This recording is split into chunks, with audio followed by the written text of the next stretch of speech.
Special Tribunal has ordered SAP to pay R500 million to the Special Investigating Unit. This is over Gupta-linked deals between the German software company and Eskom dating back to 2013.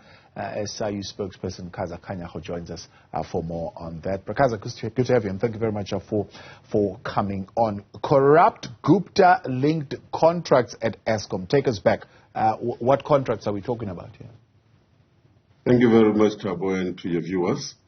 We have been investigating for a while. I think we started far back in 2008 or so at Eskom. And one of the contracts that we're looking at is this contract that Eskom entered into. Not even one, it's two contracts that they entered into with SAP, which is a German company. And this contract was for licenses, it was for maintenance and support and all other ad hoc services that they were doing in relation to IT. And when we looked into this contract that was entered into between 2013 and 2016, we found that it was not in compliance with the Public Finance Management Act.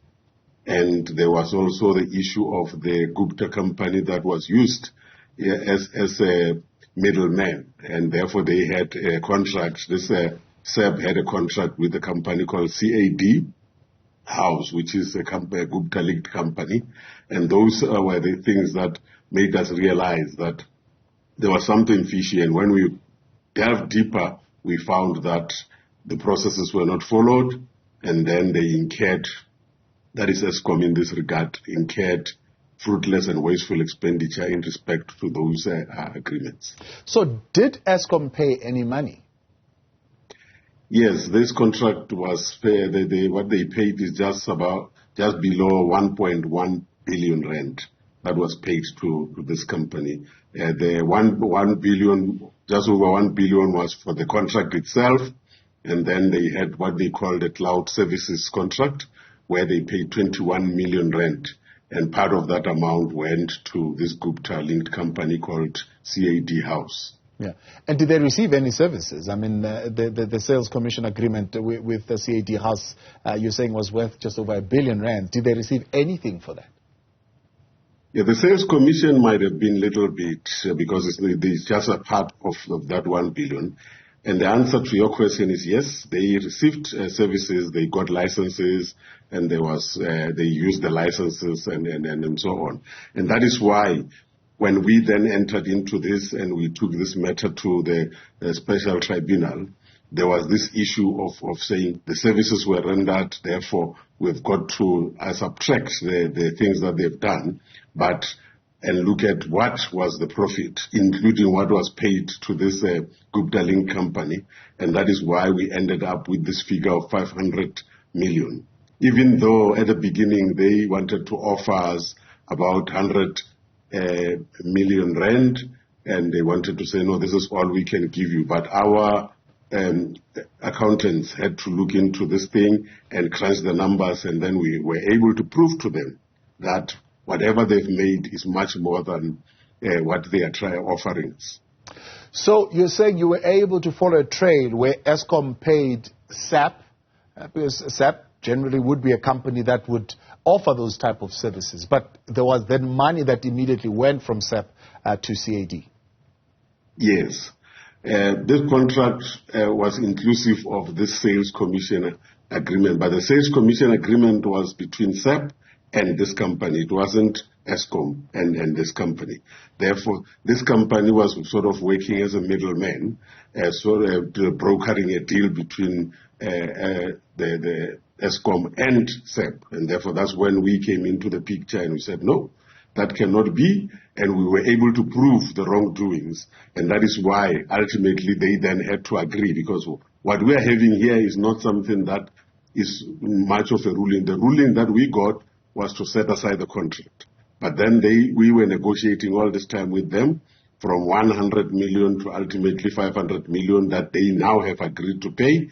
And we just took it back to the Special Tribunal for it to be an order of the Special Tribunal. And that is why they said to them that now that you've agreed, it means you've got the money, you must have that money into the SIU's bank account in 7 days.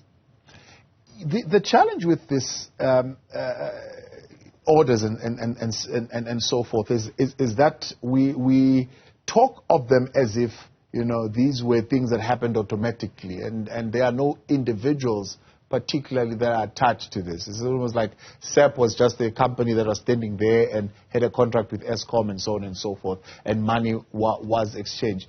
Surely this must point to particular individuals who played a part in the flouting of the PFMA rules.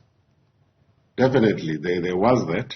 And what we have done, because this contract has been going for a long time now, and this matter has been set aside some time back, it's not something that was set aside now.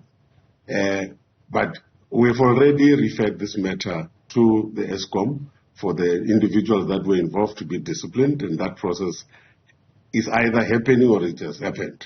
And then we've also, on 2 occasions, sent 2 different referrals to the prosecuting authority to make sure that they then deal with the criminal side of things. That is why in our statement today, we are clearly indicating that the settlement agreement does not absolve SAP or any implicated party from possible prosecution. We're very clear about that. This is just a recovery that we have to do as the SIU, and the other legs do what they're supposed to do to make sure that we complete this path. So other reports are saying this settlement forms part of a undertaking taken by SAP to repay part of the 2.2 billion, I suppose, that they would be paying back from their so-called corrupt dealings with all state-owned enterprises. Are these linked in any way? Not at all. This is a separate matter. The one that you are referring to is an agreement that they had with the NPA, and it has got nothing to do with what we are doing here. We are just looking at this contract, and we are saying the contract was irregular. This is what was paid for this contract, and we want the money because you cannot benefit from an unlawful contract. Yeah. Therefore, this 500 million is separate from the 2.2 that you're talking about. You must remember, this is not the first time we are engaging with SAP. There was also recovery that we did, you remember, with the Water Affairs. Water Affairs, yes. On the same company. Therefore, we are dealing with that in relation to our proclamations, and this is a separate recovery from our side. And what happens if that money is not in your account in 7 days? It's an order of the tribunal. Therefore, if that doesn't happen, we will have to go back to the tribunal. But we don't see that not happening because, like I say, this is not like where they are saying you are ordered to do 1, 2, 3. It is a situation where we have agreed. We've got a signed agreement that is now made an order of court.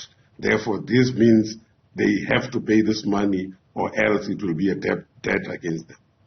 So in a sense, what you're telling us that there was this back and forth right up to the point where they then agreed with the settlement amount, even though they would have wanted to come a little bit lower.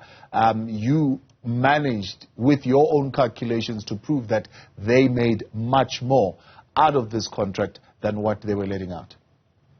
Definitely. When they started, they were at 100 million, and we then said, no, we can't accept that because that is the offer that they had put on the table, and we had to then do the to and fro. That is why the matter was taking this much long, because we were going up and down, to and fro, to make sure that we prove to them through our accountants. And that is what ultimately brought us to this figure that they have now agreed to sign on the dotted line. SIU spokesperson Kaizer Kganyago, as always, much appreciated. Thank you very much for coming on and bringing that clarity for us.